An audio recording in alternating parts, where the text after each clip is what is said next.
자, 248페이지예요. 특수지상권입니다. 여기는 첫 번째 구분지상권이라는 게 있죠, 그죠? 자, 구분지상권은 그 지상권의 대상이 상하 공간을 정해서 특정한 층을 대상으로 해요. 특정의 층. 그러면 층은 뭐예요? 지상이든 지하이든 상하 공간을 정하는 거죠. 그죠? 이것을 층이라 그러죠. 이것을.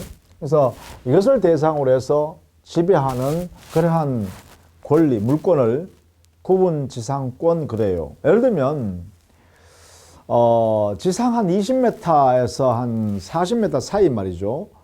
케이블카를 설치해놓고 케이블카 그게 왔다 갔다 하기 위해서 그 공간만 지배하면 된다고 하면 그 지상 20m에서 지상 40m 사이 요 20m 공간만 지배하겠다. 그럴 때 구분지상권 설정할 수 있다는 거죠. 또 지하에요. 동굴을 파가지고 말이죠. 지하 한 30m에서 한 50m 공간, 한 20m 공간만 지하 지배하면 된다라고 하면 이것도 뭐예요? 구분지상권을 설정하면 되죠. 또 광고판을 만들려고 그래요. 지상 한 20m에서 30m, 한 10m 정도 공간만 거기에 대형 광고판을 이렇게 만들려고 그래요. 건물 위에. 그러면 건물 위에 지상 20m부터 지상 30m 사이 요 10m 공간만 나 지배하겠다. 그렇죠? 이렇게 해서 그 공간을 지배할 대상으로 만드는 게 바로 구분지상권이라는 거죠. 그러나 거기에다가 이제 광고판 이렇게 설치해서 공작물을 소유하기 위해서, 그죠? 가능하죠. 이렇게 하는 게 구분지상권이다라는 거예요. 그래서 등기할 때도 당연히 지상이든 지하든 상하 공간 이것을 딱 특정해서 등기부에 등기합니다. 이렇게 구분지상권을 인정하게 되면 이게 토지를 입체적으로 활용할 수 있죠. 경제적 활용이 가능하죠, 그죠? 그러니까 하나의 토지 소유자, 갑이라는 토지 소유자가 그 구분지상권을 여러 개 만들어서 이렇게 다른 사람한테 이렇게 계약을 할 수 있겠죠. 그러면 토지를 아주 입체적으로 활용할 수 있다 이런 이야기예요. 그렇게 만들기 위해서 만든 제도가 바로 구분지상권 제도다 이런 이야기예요. 자, 이럴 때는 이 특정의 층을 벗어날 수 있는 그러한 물건을 소유하기 위해서는 안 되겠죠. 즉 다른 말로 하면 수목을 소유하기 위해서는 구분지상권을 설정할 수 없어요. 그러니까 건물이나 기타 공작물, 건물 기타 공작물을 소유하기 위해서만 구분지상권을 설정할 수 있죠. 이렇게. 왜? 그래야 특정한 공간에 딱 정할 수 있잖아요. 그죠? 이렇게 되겠죠. 만약에 사전에 그 토지를 이용할 수 있는 지상권이 설정되어 있다든가 전세권이 설정되어 있다든가 대항력 있는 임차권이 설정되어 있다든가 또는 지상권이나 전세권에 저당권이 설정되어 있다든가 이런 경우에는요. 구분지상권 설정을 원칙적으로 못하죠. 다만 구분지상권 설정하려고 그러면 이런 사전에 당의 토지를 지배할 수 있는 이 물권자들한테 또는 대항력 있는 임차인한테 동의를 사전에 받아야 됩니다. 사전 허락을 받아야 구분지상권을 설정할 수 있어요. 물론 이 구분지상권은요. 토지 소유자인 구분지상권 설정자하고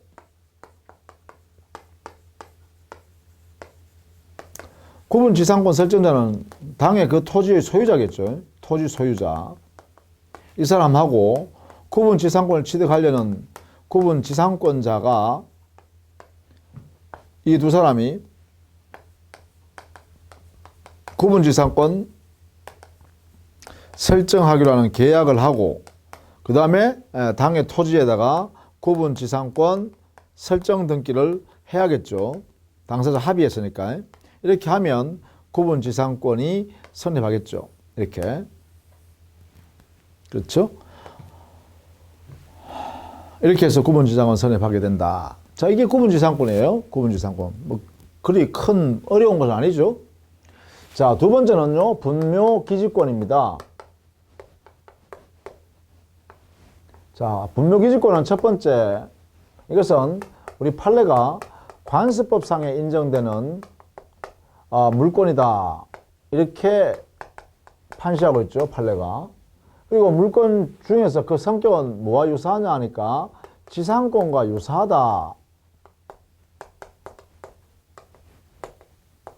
이렇게 판시하고 있어요. 지상권과 유사하다.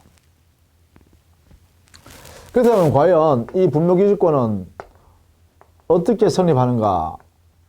거기 보면 한 3가지 정도가 있어요. 3가지 정도. 첫 번째는 자신의 토지에 분묘를 설치하고 분묘를 이장한다는 그러한 특별한 약정을 하지 않고 당의 토지를 처분한 경우예요. 그런 경우에는 다른 사람이 그 소유권을 가져가면서 분묘 이장해 주세요 이런 약정이 없었다면 분묘기지권이 인정된다는 거예요.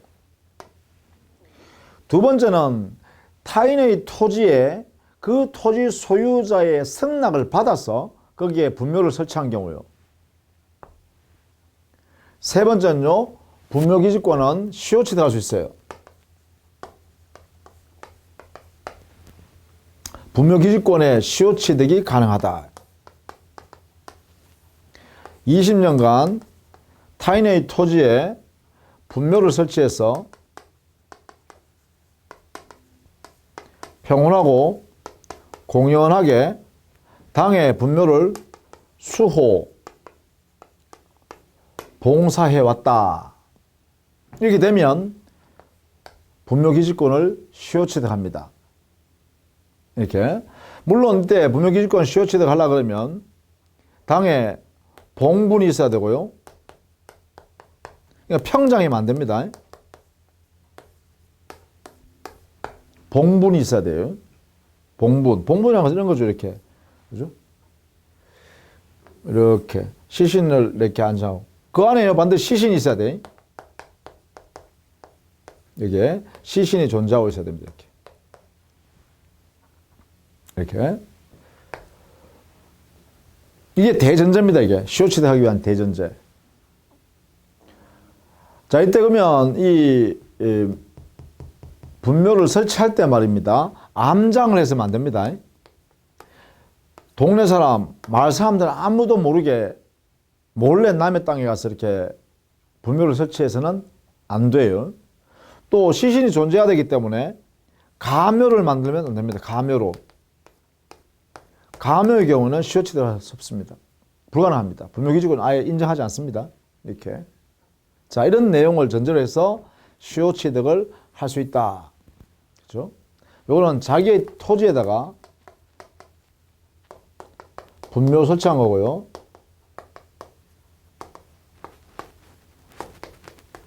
토지 양도하는 거죠. 이때 분묘 이것을 이장한다는 합의 없이 한 거죠. 또 타인의 토지에다가 분묘를 설치하는데 이때 허락을 받았을 때요. 허락하에 설치한 경우. 또 시효취득입니다. 타인의 토지에 시효취득하는 경우. 자, 이렇게 돼 있죠. 자, 이렇게 되면 분묘가 성립했는데, 분묘기지권 성립했는데, 분묘기지권 주체는 누구냐? 종손입니다. 분묘기지권은 취득은 종손이 취득합니다. 종손이 취득하면 그 후손들이 이 종손을 가지고 있는 이 권리를 가족들이 행사하는 거죠. 가족이 더불어 행사할 수 있겠죠.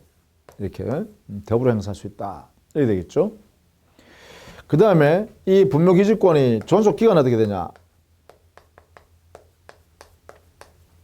존속기간은요, 후손들이 수호 봉사하는 동안은 계속됩니다. 당에 그 분묘를 수호, 봉사, 제사 지내는 거죠. 그래서 분묘 앞에 가서 봄, 가을에 가서 제사 지내고 또 벌초도 하고 말이죠. 이렇게 해서 그 분묘를 관리하고 있다. 이게 하면 계속됩니다. 그러니까 이건 영구무한이죠, 뭐. 그죠? 사실상 후손이 계속 가서 이렇게 관리하고 있으면 영구 무한이다 이 말이죠. 그 다음 여섯 번째요. 타인의 토지에 있는 분묘를 수호 봉사하기 위해서 그 타인의 토지를 사용하는 거 아닙니까? 그럼 사용료, 지료는 어떻게 되냐? 무상입니다. 무상원칙. 공짜라는 거죠. 공짜. 물론 당사자끼리 약속을 했으면 뭐 예컨대 1년에 50만 원씩 이렇게 지료, 토지 사용료 주고 있다라고 하면 약속했으면 줘야겠죠. 그러나 원칙은 뭐라고요? 무상입니다. 공짜입니다. 공짜. 이렇게. 그러다 보니까 분묘기지권이 인정되어 버리면요. 사실상 그 토지는 사용할 수가 없죠. 토지 소유자가. 그런 제한이 있게 됩니다. 자, 이렇게. 이런 내용이 분묘기지권이다. 뭐, 여러분 좀 이해해 두시면 좋겠죠. 우리 사회에서는, 우리나라에서는 뭐예요? 조상 숭배. 이 사상이 유지되기 위해서요. 이렇게 분묘기지권이라는 것을 우리 판례가 이렇게 인정하고 있다라는 것입니다. 그 정도로 정리를 해 두시면 되겠죠. 250페이지 내용을 정리하면 되겠네요. 물론 분묘기지권의 범위는요. 권리의 범위. 분묘기지권이 미치는 범위는 그래요. 당의 분묘기를 수호, 봉사하기 위한 필요한 범위입니다. 따라서 여기는 장사에 관한 법률 이런 거에서 제한받지 않습니다. 당의 분묘, 수호하거나 봉사하는 데 필요한 범위에 있어서 다 사용할 수 있다. 이런 게 되겠죠. 미치는 범위를 이렇게 해석해야 됩니다. 자, 그 다음에요. 세 번째 이제 법정지상권입니다. 세 번째.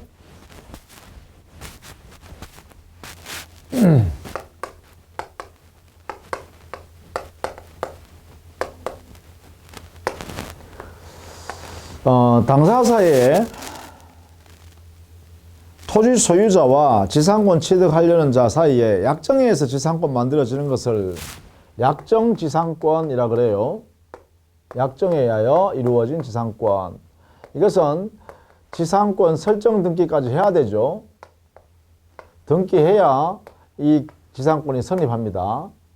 이렇게.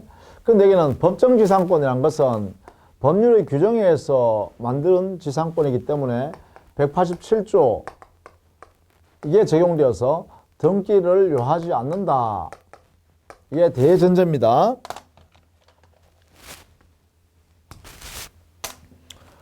등기를 요하지 않는 지상권입니다. 법정지상권은요.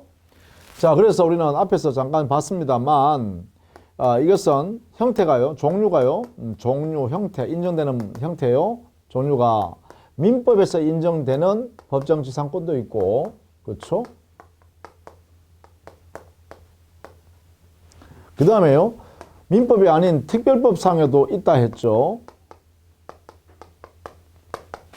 뭐 예컨대 가등기 담보 등에 관한 법률에 있는 법정지상권이라든지 임목에 관한 법률에 법정지상권 이런 게 있다 그랬습니다. 다만 우리 시험에 잘 안 내니까 있다는 정도만 알면 되겠어요. 그럼 민법에 있는 법정지상권은 시험에 자주 나오겠죠, 당연히. 자, 이것은요, 우리 민법이 305조의 전세권 파트에 존재합니다.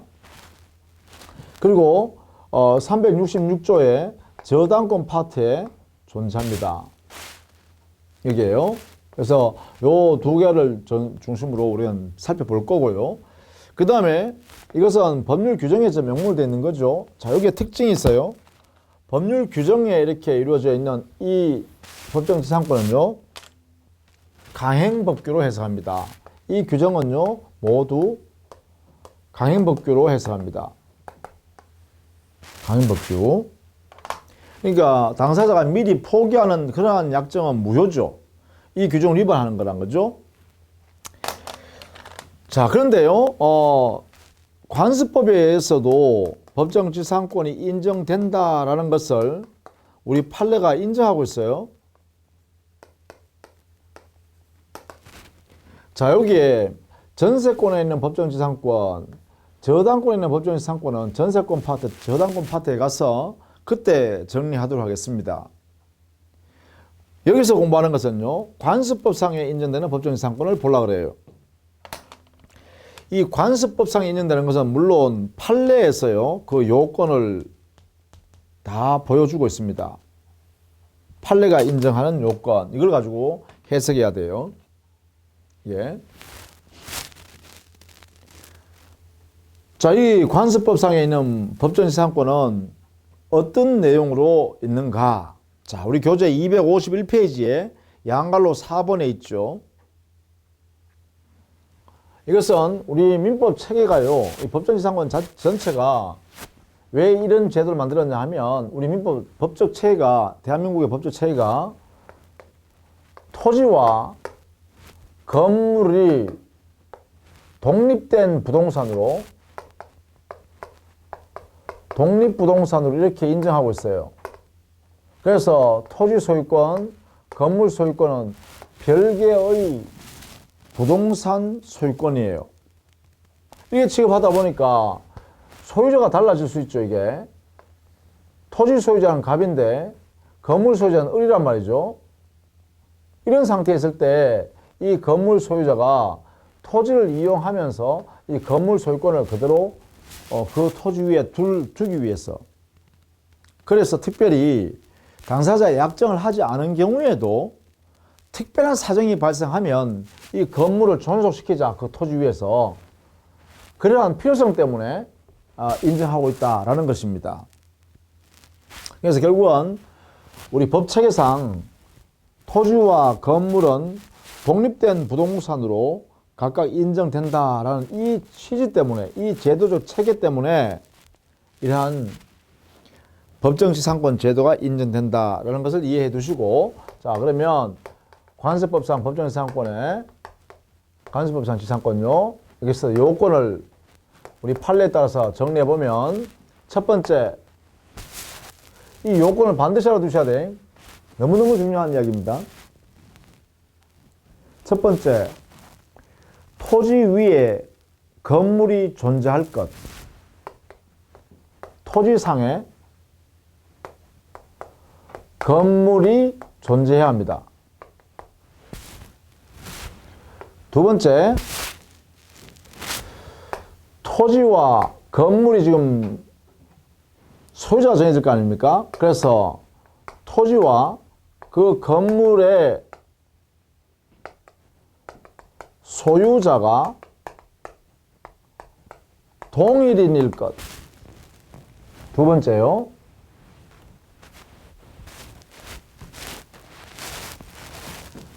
세 번째요.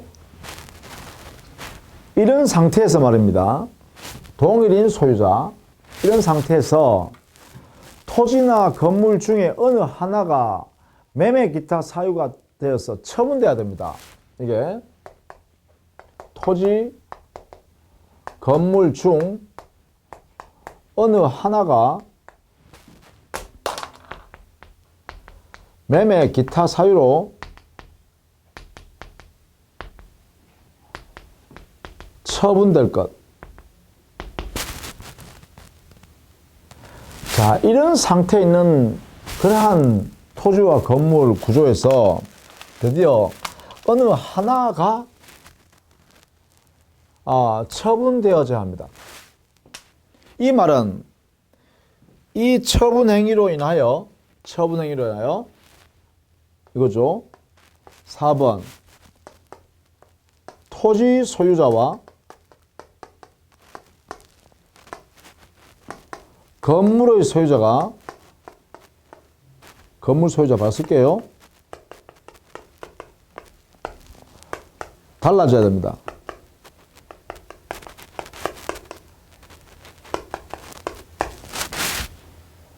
다르게 되는 거예요. 토지 소유자는, 자, 여기에 토지 소유자, 건물 소유자가 동일인으로서 갑이었어요. 갑. 근데 그 갑이요, 만약에 건물만 다른 사람한테 팔았다고 생각해볼까요? 건물만? 그러면 토지 소유자는 갑인데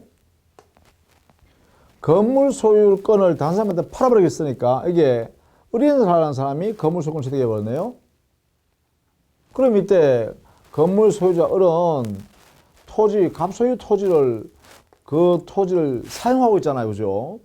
이때 이 건물을 철거한다라는 합의를 안 했겠죠. 당연히.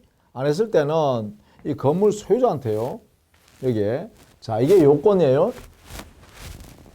이게 되면 효과가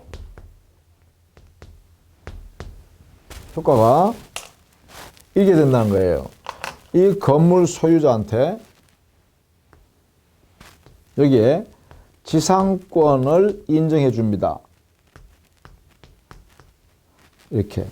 이 지상권 이름이 바로 관습법상 법정 지상권이다. 이렇게 해요. 그럼 반드시 네 가지 요건을 거쳐야 됩니다. 예. 그림을 그리면 이렇게 되잖아요.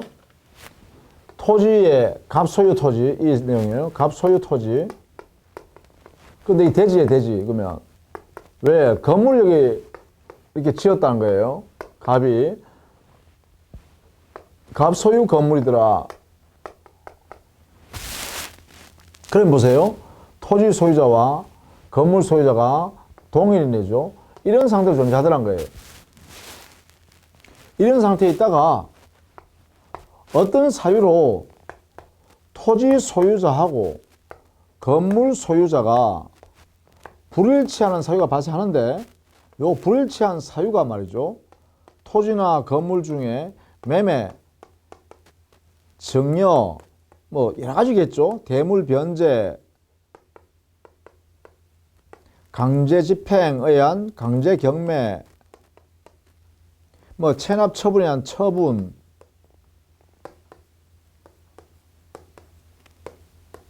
이게 공매 처분, 이렇게요. 각종 이런 행위 있겠죠. 이런 행위에 의해서 소유자가 달라졌더라 이 말이에요. 이렇게. 이런 상태가 되면 우리 법 판례가요. 이 건물 소유자한테 여기에 지상권이 발생한다 이 말이에요. 이 지상권 이름을 뭐라 한다? 관습법상의 법정지상권이라고 한다 이 말이죠. 그럼 이 지상권은요. 관습법에서 나오니까 187조에 따라서 등기를 요하지 않는다. 이래 되겠죠. 지상권 설정 등기할 필요 없이 이미 건물 소유자가 지상권을 취득하고 있다 이 말이죠. 지상권 취득한다. 등기 없다. 그래도 취득한다. 자, 이 모습을 말합니다. 이 모습. 이것을 교과서에 설명했는데 한번 봅시다. 교과서 하나하나 좀 잘 봅니다. 자, 선임 요건 251페이지 제일 밑에 있습니다. 기억 동그라미.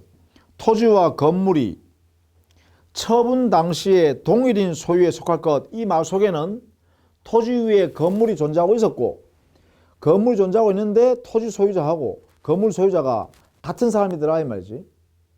언제? 이 둘 중에 어느 하나 처분할 때요. 자, 다음 볼까요? 252페이지 니은 동그라미. 토지와 건물 중에 어느 한 개가 매매 기타 사유에서 처분이 이루어져야 돼. 그래서 그걸로 인하여 소유자가 다르게 되죠. 토지 소유자는 갑, 건물 소유자는 을 이렇게 바뀐다는 거예요. 바뀌면 이 바뀔 때 말입니다. 이렇게 소유자가 달라질 때 거기에 디귿 동그라미.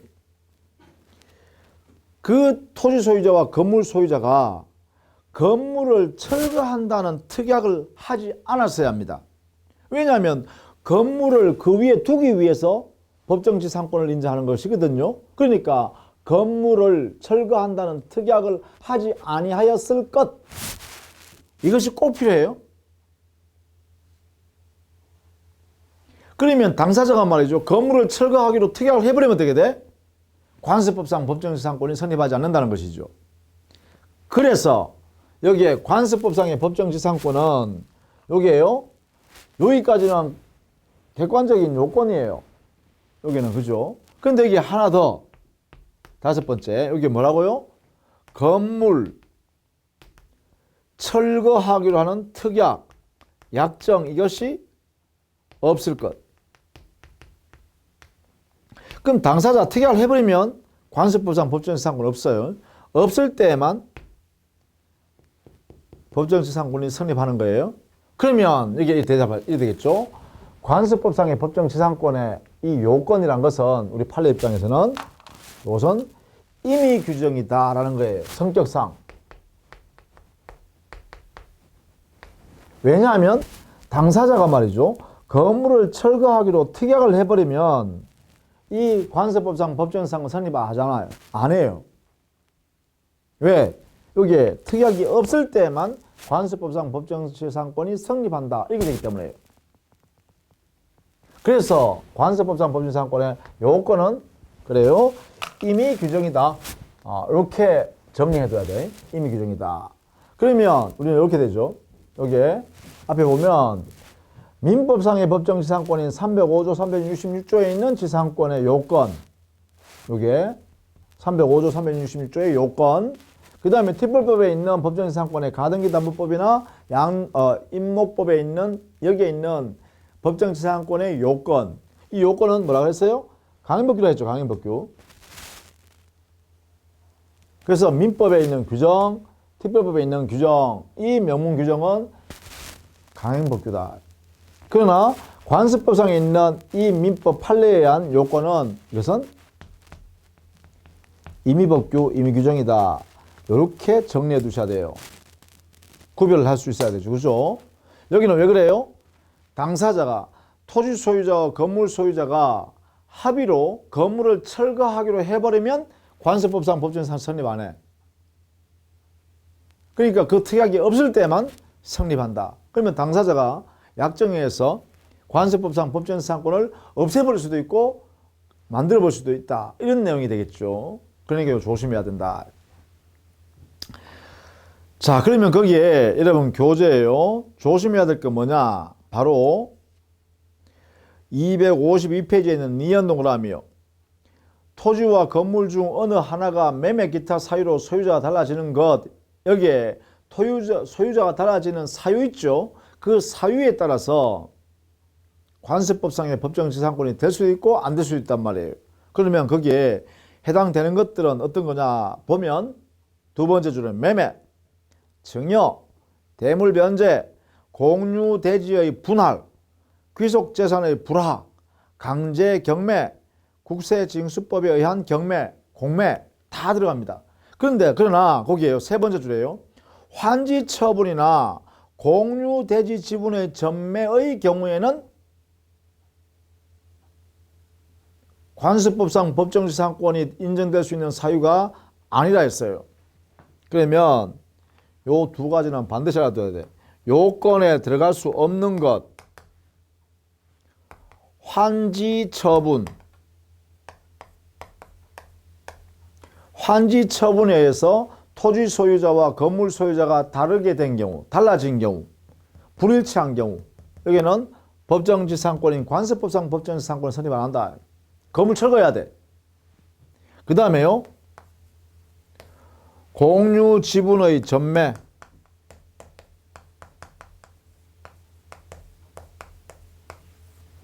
토지 공유입니다.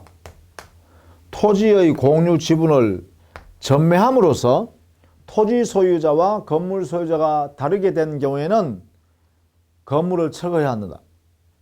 그때는 관세법상 법정지상권을 인정하지 않기 때문에. 그래서 요 두 가지는 꼭 기억해야 돼요. 법정지상권, 즉 관세법상 법정지상권을 허용하지 않는다라고 우리 법원에 판단을 했다.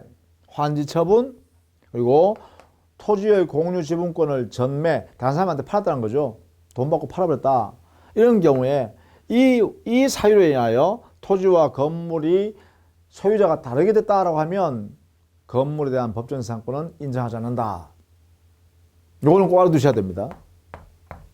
자, 이렇게 되면 거기에 4번 동그라미 효력. 이것은 법률 규정에 의한 부동산 물권의 변동이기 때문에 등기 없이도 그 지상권은 이미 취득한 것이다.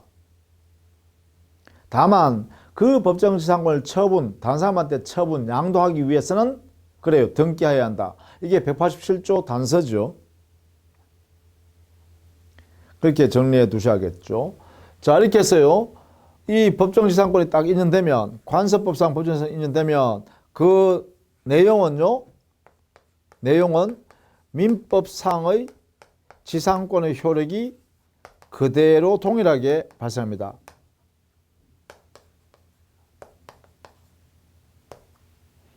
민법상의 지상권의 효력이 그대로 존속해요.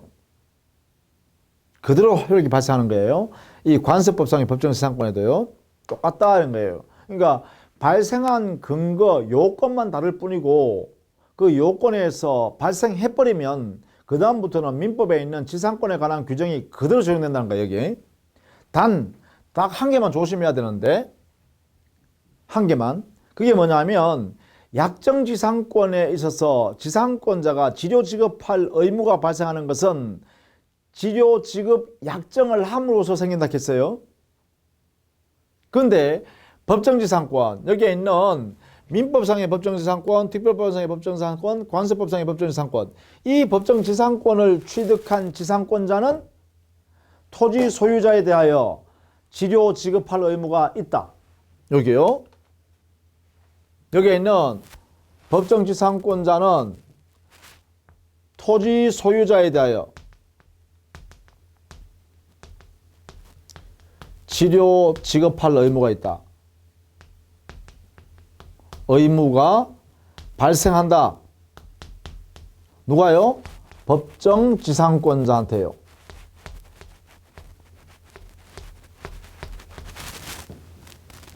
법정지상권자는 치료 지급할 의무가 생긴다. 이렇게 해놓습니다. 약정지상권은 어떻게 했죠? 그래요. 치료 지급 약정을 해야 치료 지급할 의무가 생긴다. 이랬어요. 그죠? 그리고 그 약정을 등기를 해야 제3자에 대해서도 주장할 수 있다. 이렇게 했죠? 그러나 법정지상권에서는요, 법정지상권을 취득하는 그 당사자는 어떻게 해요? 토지 소유자한테 치료 지급할 의무가 생긴다. 이렇게 해요. 그렇기 때문에 치료를 지급해야 되려면 치료를 정해야 되는데, 치료 지급은 약정은 안 했더라도 치료를 금액을 정해야 돼요. 그 금액은 법정지상권자와 토지 소유자의 합의에서 정하고, 합의가 안 되면, 그렇죠, 토지 소유자는 법정지상권자한테 치료 많이 받으라고 할 것이고, 또 법정지상권자는 토지 소유자한테 치료를 적게 주려고 하겠죠. 그리고 둘이가 합의되면 괜찮은데 합의가 안 되면 치료를 어떻게 정할 거냐? 그때는 법원에 정해줍니다. 왜? 의무가 발생되기 때문에 법원에서 종국적으로 그 분쟁을 해결해 준다는 거예요. 그러면 법원이 정하면 그것은 요 법정지상권 성립한 대로 소급해서 치료를 다 지급해야 됩니다. 그러니까 법정지상권은 언제나 치료 지급할 의무가 있다. 이렇게 조심해야겠다. 자, 그 다음에요. 253페이지예요. 관습법상의 법정지상권이 성립한 후에 권리 변동에 문제가 발생했을 때 당사자 사이의 법률 관계는 어떻게 되는가라는 것입니다. 5번 동그라미죠. 자, 그것을 좀 살펴보려고 그래요.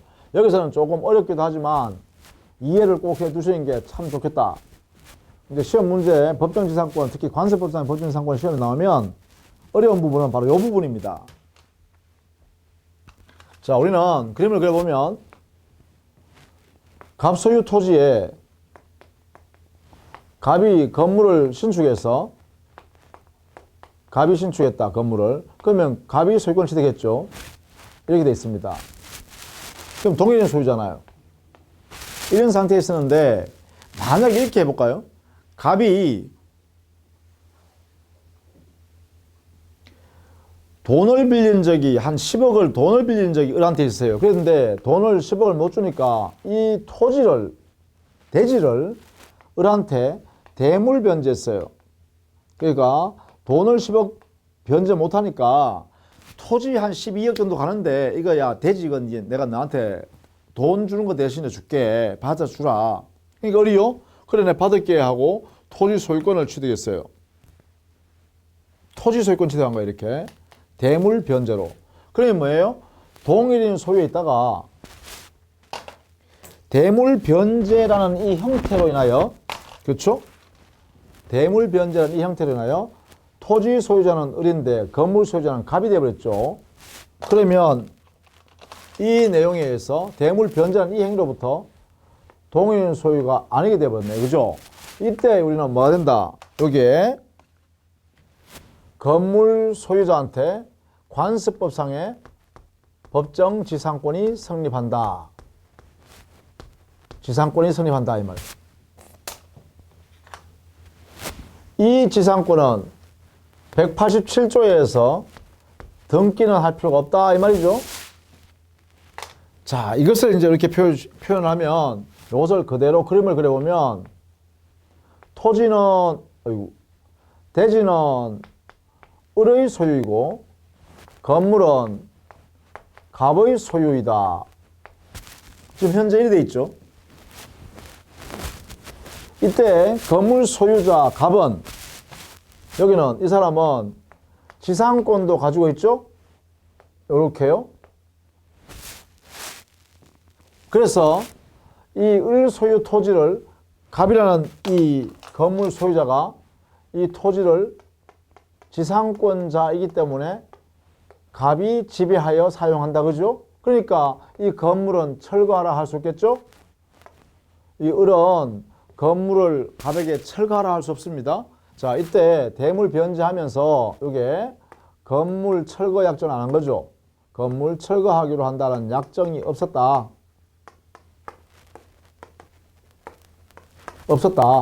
이렇게 되면 이 법정지상권이 관세법상 본전에서 성립한다 이 말이에요. 그래서 이런 상태 있겠죠? 토지 소유자는 을, 건물 소유자인 갑은 지상권도 함께 가지고 있다. 다만 이것은 미등기 상태죠. 등기할 필요 없죠? 미등기 상태이지만 지상권은 성립되어 있죠? 이렇게. 자, 이런 상태로 있더란 거죠. 자, 여기서요. 권리 변동이 발생할 수 있는 게 이런 거 아니겠어요? 을이라는 사람이 돈이 필요하니까 이 토지 소유권을 만약에 병한테 양도할 수 있죠? 처분. 그러면 병이 토지 소유권을 취득해요? 자, 건물, 토지 소유권을 취득한 병은요, 이 건물 소유자한테 건물 철거하라 할 수 있을까요? 요게 이제 문제 되겠죠? 이렇게 행사할 수 있을까? 이런 이야기예요. 자, 그런데 이미 건물 소유자는 뭐예요? 지상권자이잖아요. 지상권은 뭐야? 토지 소유권을 지배할 수 있는 거죠. 토지를 사용할 수 있고 지배할 수 있는 거죠. 미등기여도 이미 갑은 지상권자이잖아요. 지상권자.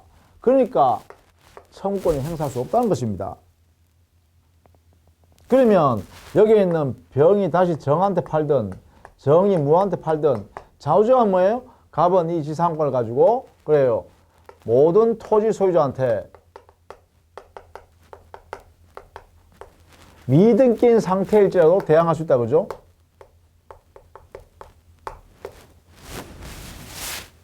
건물 철거하지 않는다 이 말이죠.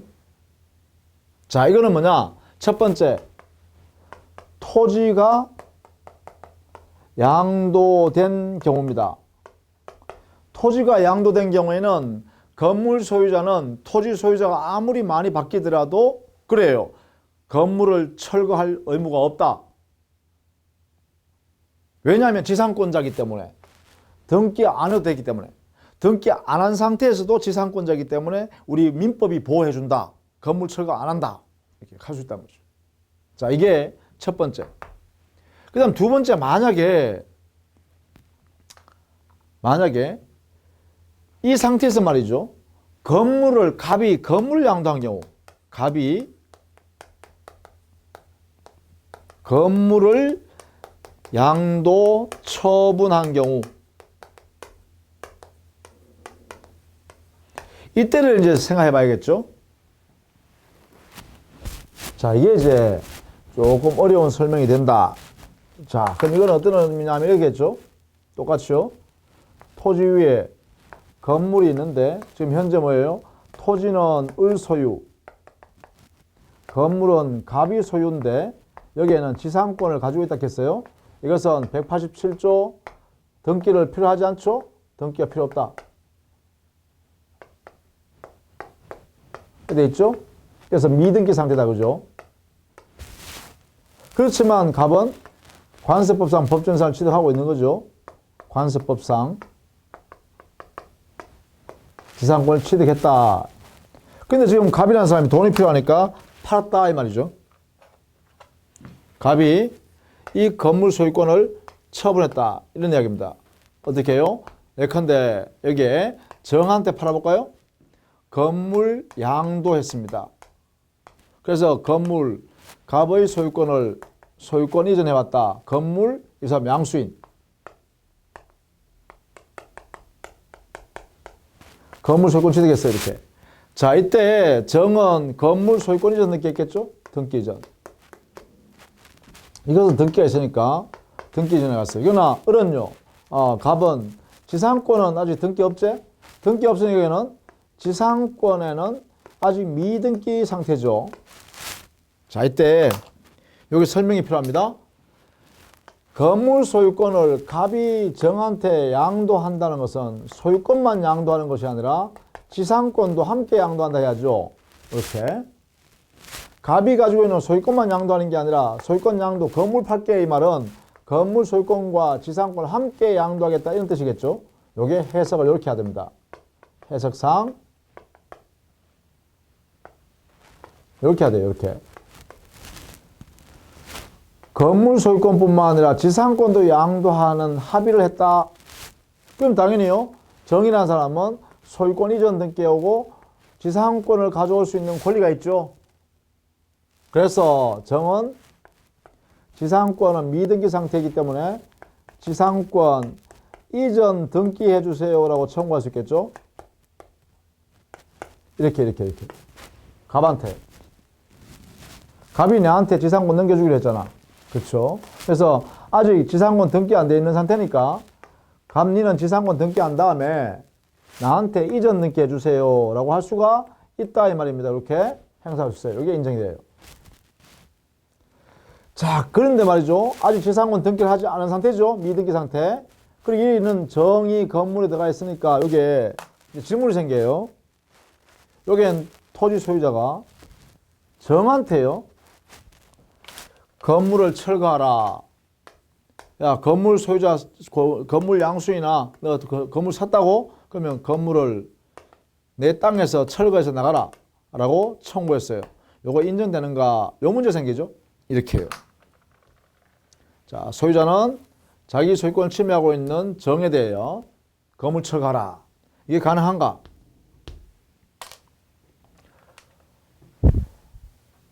정답은요, 여기도 마찬가지. 청구할 수 없다예요.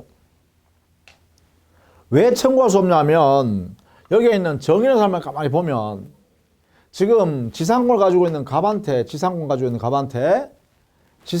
내한테 넘겨주세요 라는 권리를 이렇게 행사할 수 있죠. 그럼 이때 갑이라는 사람은요, 여기 있는 갑이라는 사람은 지상권자로서 갑이 토지 소유자 을한테요, 지상권 설정해 주세요 라고 할 수 있죠. 이 사람이 지상권 설정해 달라고 청구할 수 있죠. 지상권자니까 지상권 설정 등기하자고 청구합니다. 등기.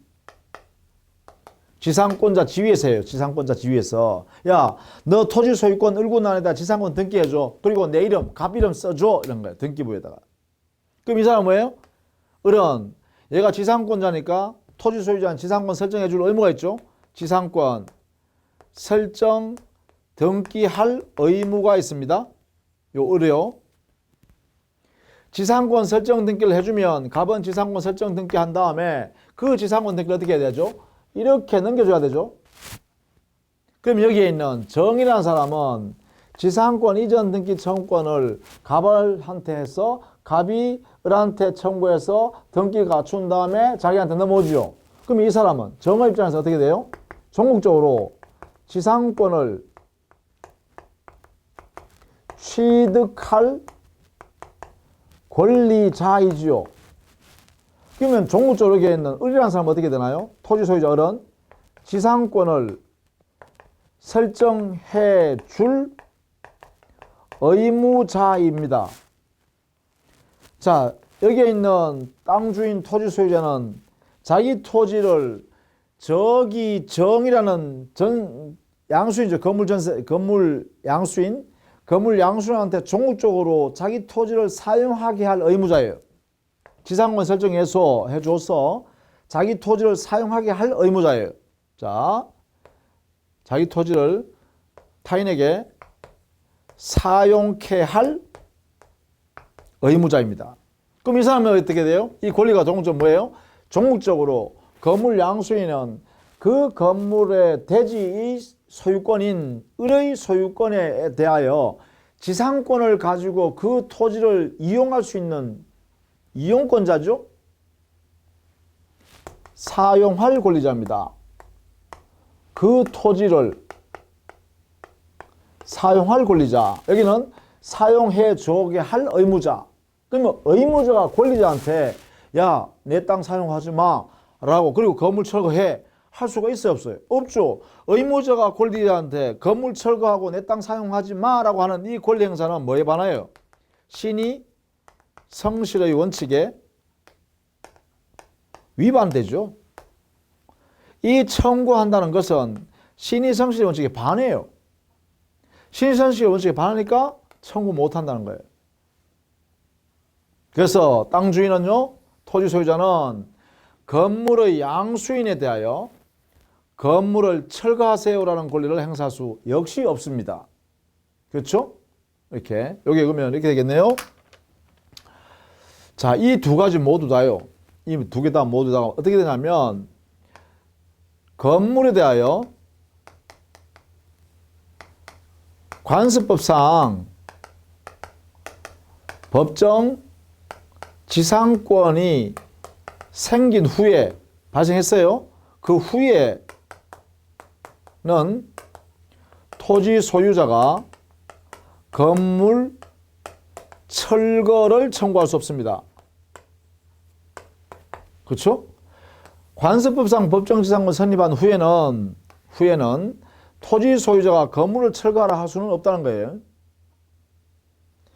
건물을 양도했던 토지를 양도했던 간에 토지 소유자가 건물 소유자한테 건물 철거해라 할 수는 없어요. 이때 지상권을 가지고 있는 사람이면 이 갑은 지상권자이기 때문에 네 땅을 내가 사용할 수 있다 해서 지상권자이기 때문에 그렇고요. 여기에 있는 건물 양수인은 지상권자는 아니지만 지상권을 장차 취득할 권리자이기 때문에, 그죠? 지상권을 취득할 권리자, 지상권자는 아니야. 지상권을 취득할 권리자로서 당의 그 토지를 사용할 권리자거든. 근데 땅 주인은 뭐야? 사용케 해줄 의무자거든. 그런데 의무자가 사용할 권리자한테 야, 내 땅 사용하지 말고 건물 철거해 라고 하는 것은 신의 성실 원칙에 위반되니까 청구권을 허용할 수 없다는 것입니다.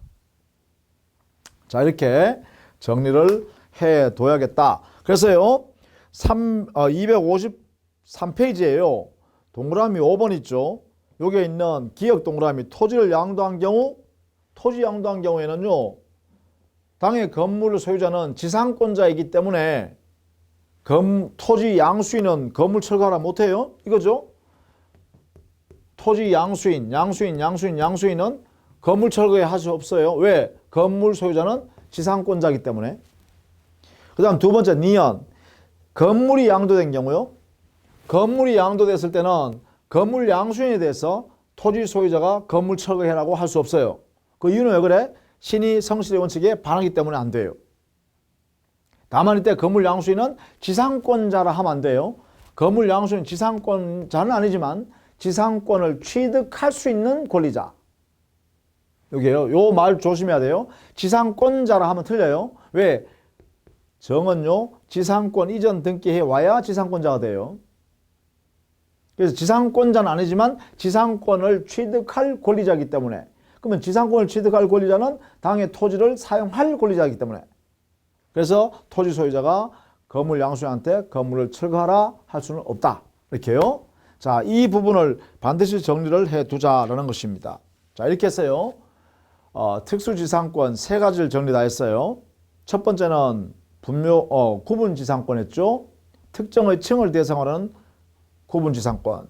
두 번째는 분묘기준권, 즉 관습법상의 지상권 유사의 물권이다라고 하는 분묘기준권을 정리했고요. 세 번째는 관습법상의 법정지상권이 성립하는 요건과 그리고 그 효과로서 관습법상의 법정지상권이 성립한 이후에 토지가 양도되거나 건물이 양도되는 경우에 각각 그 건물을 철거를 해야 할까 하지 않아도 되는가, 건물을 철거해야 되느냐 안 해야 되느냐, 이것을 정리했습니다. 이 부분을 전부 정리를 한번 해두시면 좋겠다라는 것입니다. 우리 시험에 자주 나오는 거니까 꼭 정리를 해두셔야 돼요. 자, 다음 시간에는 지역권 정리할게요. 자, 수고했습니다.